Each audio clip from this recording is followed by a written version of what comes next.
કાચી કેરીની સિઝન હોય ત્યારે અમારા ઘરમાં આ બે ઠેચા તો હોય જ. ખલાસ થાય એટલે ફરીથી બનાવી જ દેવાના. લાલ ઠેચા, જેને મારા દાદીમાં કૂટો કહેતા. ખાસ કરીને ઢોકળા, ભાખરી, રોટલી બધાની સાથે સરસ લાગે છે. અને આ લીલો ઠેચો એ પણ એટલો સરસ લાગે છે.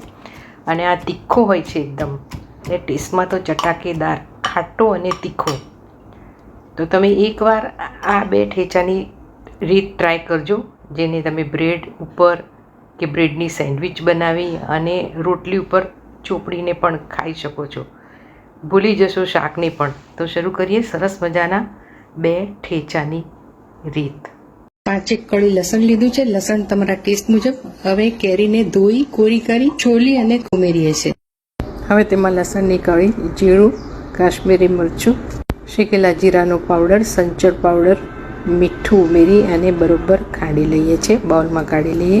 હવે બાઉલમાં કાઢી એની ઉપર શીંગ તેલ ઉમેરવાનું છે. બહુ જ સરસ લાગશે, એકદમ ટેસ્ટી લાગે છે. ટ્રાય કરજો. મિક્સ કરી લઈએ છીએ.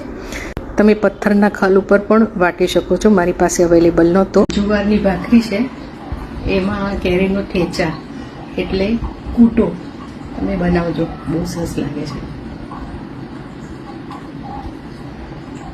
અને ઢોકળા સાથે પણ બનાવો તો અત્યારે આ સિઝનમાં બહુ સરસ લાગે છે, બહુ ટેસ્ટી લાગે.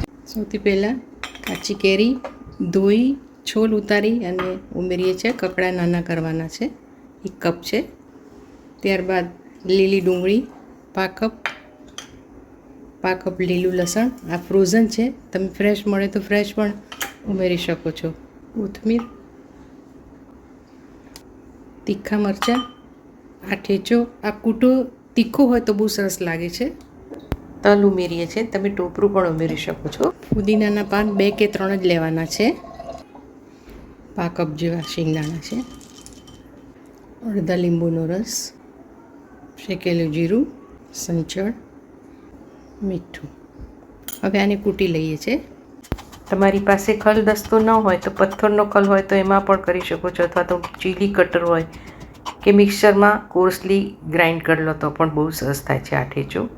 ટેસ્ટમાં તો બહુ જ સરસ લાગે છે. ટ્રાય કરજો. ને તીખો હશે તો સરસ લાગશે. તો બન લીધું છે મેં. બનની ઉપર બટર લગાવીને તમે ખાઈ શકો છો. મેં એમનેમ જ આવી રીતે બતાવ્યું છે. અને ગમે ત્યારે ભૂખ લાગે ત્યારે આ તો હેન્ડી હોય. એટલે લગભગ 15-20 દિવસ સુધી પાણી નથી હોતું, એટલે કશું જ નથી થતું ફ્રીજમાં.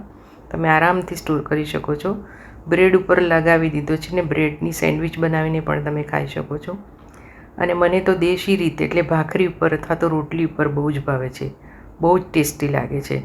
અને નાનપણમાં મમ્મી જ્યારે બીડું વાળીને આવી બધી જુદી જુદી વસ્તુઓ આપતી, એવી યાદ આવી જાય. અમે સીધું મોંમાં મૂકી દેવાનું.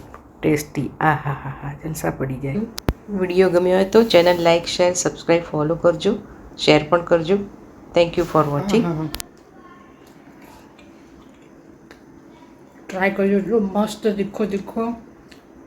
રોટલી ઉપર તમે લગાવો, પેટ ભરાઈ જાય ને.